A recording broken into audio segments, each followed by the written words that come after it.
go. Should development efforts seek to preserve local culture? The UNDP, or the United Nations Development Program, seems to think that's an excellent idea. The UNDP is the United Nations chief global development network, tasked with aiding nations in completing the Millennium Development Goals. It is present in 177 countries and works with local governments on numerous issues. On its website, it states that it partners with people at all levels of society to help build nations that can withstand crises and drive and sustain the kind of growth that improves the quality of life for everyone. For example, the UNDP is currently engaged in a program in the Lomowai village of the island nation of Fiji. In the Lomowai village, the people there began to abandon their traditional culture for developmental concerns and began cutting down the mangrove trees. The mangrove trees were crucial to their traditional salt-making culture. And the UNDP report says that the mangroves serve as natural protection from cyclones and reduce potential damage. They also function as a natural barrier for the shoreline and protect the local population from flooding and heavy rain. The UNDP is engaged in a program to help bring back the salt-making culture and revive the mangroves, which grow along the coastal saline environments. The salt-making is helping improve the economy in the area by providing another avenue for economic advancement, and it also encourages tourism in the area, which is good for the entire region. So this is a case where development and preservation go hand in hand. But the argument today really hinges on the definition of three key words: culture, development, and preservation. Development, responsible development, is finding the right modes of production, industry, and agriculture that benefit the local peoples and use resources in a sustainable manner. Culture is more than just surface traditions and artifacts in museums. It is a paradigm, a filter through which people perceive their world, and stripping this filter from people can be traumatic and harmful. Preservation is not freezing a culture. It is allowing people the choice to continue with their way of life. Sustainable development encourages preservation of culture, which in turn provides benefits, vital economic benefits, and encourages linguistic diversity, and also follows ideals set out in documents such as the Declaration of Rights of Indigenous Peoples.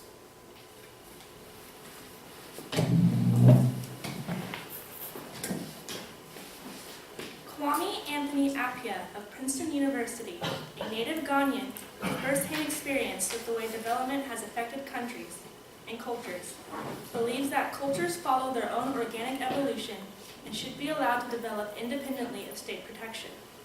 We are arguing that we cannot enforce diversity by trapping people within differences they long to escape.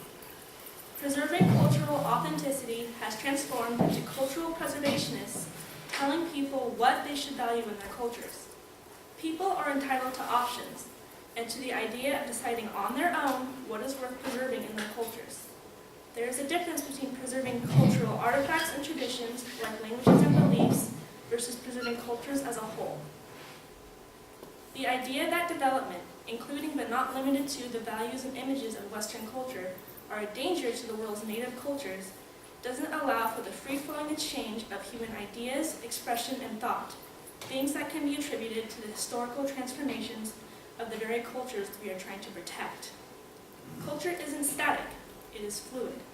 It evolves over time and will continue to evolve whether or not cultures embrace development efforts. There are very few cultures that have no outside influence on what we call their authentic traditions and practices.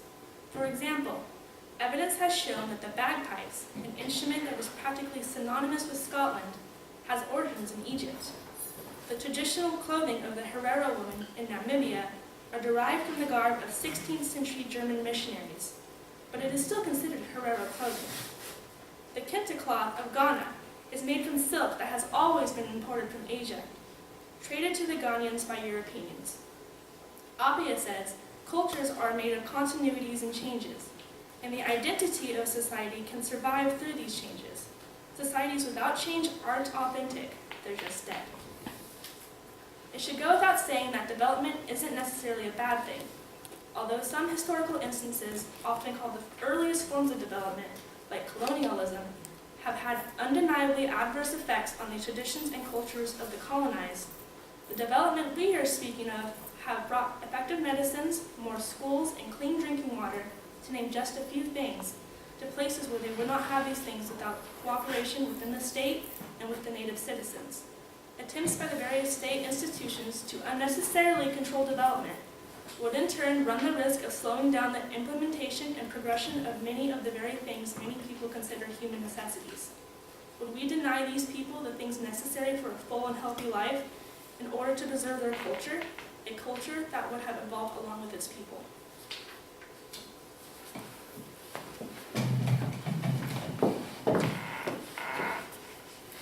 There are two main reasons that development should seek to preserve local culture. The first is that linguistics and language are a large part of culture, and it is widely known those who are bilingual or polyglots, which is people who know 3 or more languages, add to economic activity, can help their local people learn culture, and have a higher mental capacity to adapt to situations. The extinction of a language constitutes the invaluable loss of traditional knowledge and cultural diversity. The loss of a language is thus a cause of intense grief and disorientation to hundreds of thousands of men and women who struggle to be themselves without the words to say who they are or what that means. Language, furthermore, is an essential component of one's collective and individual identity, and therefore provides a sense of belonging and community. When a language dies, that sense of community is damaged. The State of the World's Indigenous Peoples, Chapter 2 from the UN, states that indigenous languages have been dying, not only as a result of unintended consequences of globalization and colonialization, but also because of deliberate assimilation policies that sought to deny indigenous peoples their own identities and cultures. The loss of indigenous language is so important that UNESCO has an entire branch devoted to tracking and attempting to preserve these cultures and languages. There's also the point of subtractive versus additive bilingualism. Subtractive bilingualism is when you're learning a second language, it interferes with the knowledge of the first and oftentimes is lost.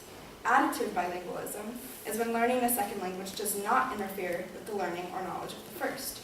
In the US, we have the Head Start program, and it's students who are non-native English speakers or immigrants.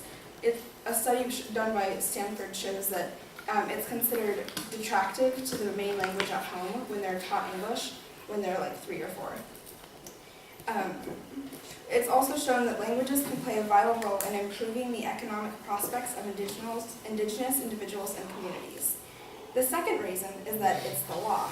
The UN Declaration of the Rights of Indigenous Peoples states and emphasizes the rights of such peoples to maintain and strengthen their own institutions, cultures, and traditions to pursue their development in keeping with their own needs and development aspirations. According to the document, Indigenous peoples can freely determine their political status and pursue their economic, cultural, and social development. It also promotes their full and effective participation in all matters that concern them, including the right to remain distinct and pursue their own visions of economic and social development, as set out in the Declaration by the Right of Self-Determination. All companies who come in and who have development goals and who end up helping the people are coming in a lot of the times from other nations. When you're coming in from another nation, the idea is that your nation has subscribed to these doctrines set out by the UN, and therefore you as a development group and as an economic system should be following them.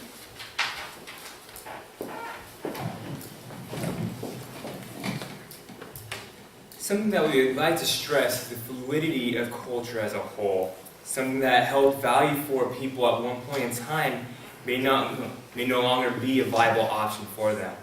One example of this that comes to mind is the urbanization of farming communities, where once a family growing and remaining on a farmstead for generations was an option that was rather useful for the people, values and necessities there have come to change over time, and thus the culture must change as well. As writer Kwame Anthony Appiah says in his article, Cosmopolitanism, Ethics in the World of Strangers, so the time of successful family farming is passing, and those who are settled in this way of life are sad to see it go, as whose lands are accumulated by giant agribusinesses. We can sympathize with them, but we cannot afford to subsidize infinitely thousands of distinct islands of homogeneity that no longer make economic sense. nor can one expect for the newest generation, which as a future of local and global culture is commonly seen to be comprised of curious and eager individuals, to be satisfied with limiting themselves with what their parents and their grandparents had when they had the potential to have much more. New opportunities are being created for this generation, and if they were to be limited by the culture of their parents, the great potential for innovation in the world would be lost. Another important point to note is that the right that the people have to choose how they view and create their culture. This is one of the fundamental ideas of self-determination, the idea of self-discovery and definition. If a culture decides that a path differing from the tradition would work better for them, they have the right to take it. Once again, quoting Apaya, talk of authenticity now just amounts to telling other people what they ought to value in their own traditions. If the royalty of Ghana preferred to wear a three-piece suit rather than their traditional kente cloth, they have the prerogative to do so. We'd also like to note the incredible ability that human culture as a whole has to diversify itself naturally. One common concern among cultural preservationists is that there is an eventuality of a global homogeny.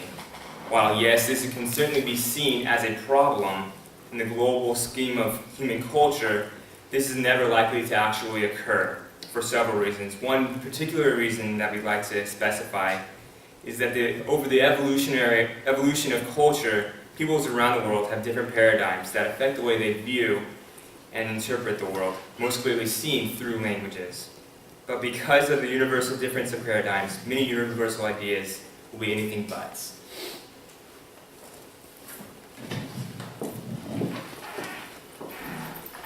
The first point that our group would like to point out is that the idea of cultural authenticity mentioned by the opposing team.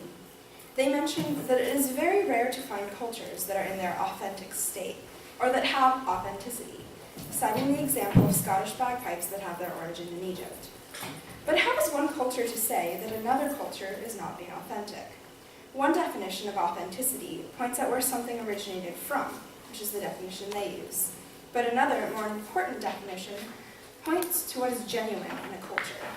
One almost never hears about bagpipes being played in Egypt anymore, and that is because bagpipes have become a key cultural focus in Scotland. Additionally, even though the bagpipes originated in the Middle East, it is thought that they made their way to the Celtic Isles in the 2nd century AD during the time of Roman rule. There has been ample time for the bagpipes to become a genuinely authentic part of Scottish culture, and to change over time to fit their culture and not Egypt's. To the Scottish, the bagpipe is part of their culture. So as an outside culture, who are we, who am I, an outsider, to say that because the bagpipe did not originate in that nation, that it is not a part of them? Each culture is entitled, by right of the UN self-determination aspect of the UN rights of the indigenous peoples, to choose what they want to preserve from their culture, or whether they want to preserve or not preserve anything at all.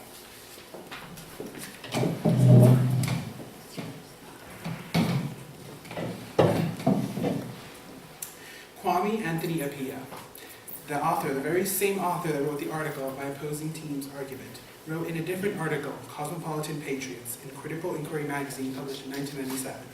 So he talks about cosmopolitanism, the possibility of a cosmopolitan community in which individuals from varying locations, physical, economic, etc., enter relationships of mutual respect despite their differing beliefs, religious, political, etc. However, and so cultural preservation is key for this kind of cosmopolitan society, because cultural preservation is the organization of our differences. However, development without heed to cultural preservation destroys the opportunity for this cultural diversity. The opposing team talks about choice, that we can no longer sustain older modes of agricultural living. But by their very admission, that is no choice at all. People are forced to abandon their farms to seek economic opportunities in the city. It is true that some would seek to leave their farms out of choice. However, development has forced their hands, because according to my opponents, it no longer makes economic sense. But the question is, makes sense to whom?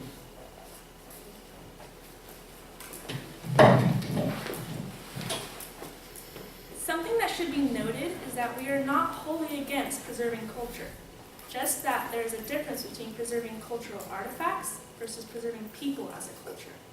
Artifacts and traditions, like art and language, are easy to document and to preserve through concentrated efforts to keep them alive. But it is much harder, if not unethical, to attempt to keep individuals from embracing ideals and options brought forth by development. Many cultural preservationists argue that in order to keep a culture authentic and alive, measures must be taken to keep outside forces from touching any aspect of said culture, including people.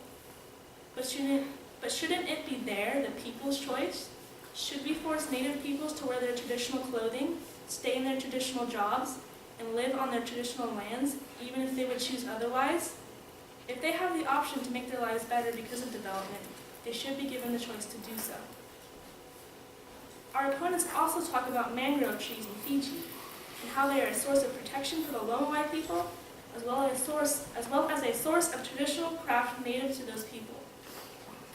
This is an example of culture that is vital to a people's survival. But what about preserving aspects of a culture that are not vital to their survival, and that could have drastic effects on the world outside that culture? Take whaling by the Japanese, for instance. They argue that whaling is a part of their culture, as well as for scientific research.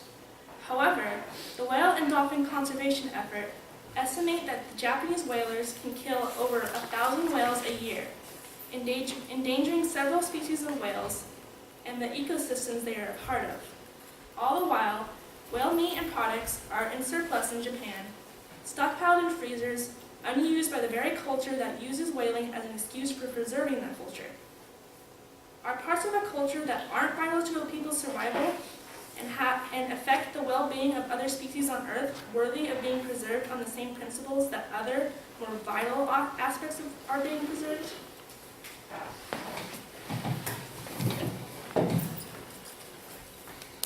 The opposing opinion stated earlier that there would be a large loss of culture with the loss of a single language.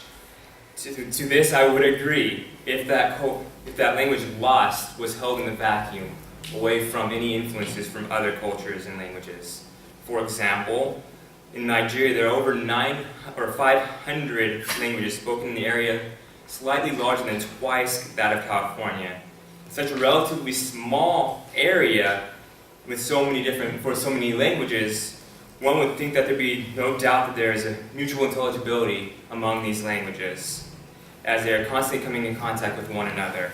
Because of this, their linguistic and cultural differences are more in contact with more in common than, say, two languages that are significantly different from one another. Therefore, if we were to imagine that one of these countries, such as the Gombe, were to be absorbed into a larger language, such as Bauchi, the connection already existing between these two languages and cultures will render any supposed cultural loss as null. Also, with the consolidation of languages, one of the alleged primary causes of conflict will be lessened throughout the world. Another question raised by the opposing argument is how much of an effect development will have on indigenous people.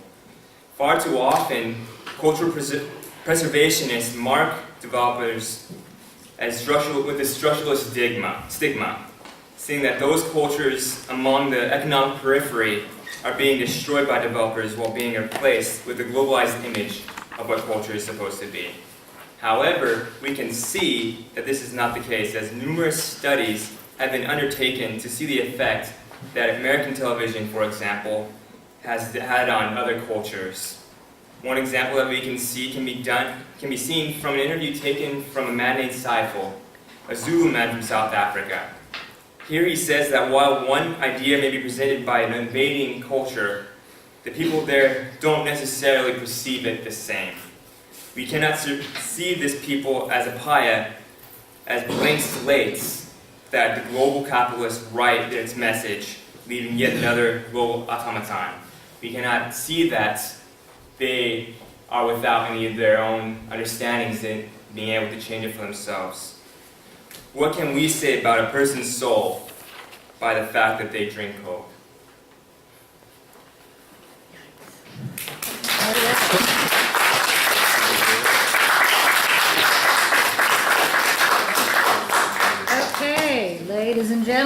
develop and the preservation of culture. This is very complicated. Are we going to sort of put them in a museum or a zoo and make sure that they stay exactly the way that they wanted to be? Or will we let them change and evolve in their own way and continue to change as the rich tapestry of history tells us what we have? Ricardo and Anais, who supports them? Here we go. Ricardo and Anais? Oh, there we go. And Matt and Grace. Matt and Grace. Wow, these are really split. I'm fascinated. Okay, ladies and gentlemen, we have one last day. Have you stopped that silly thing? Oh, yeah. Okay.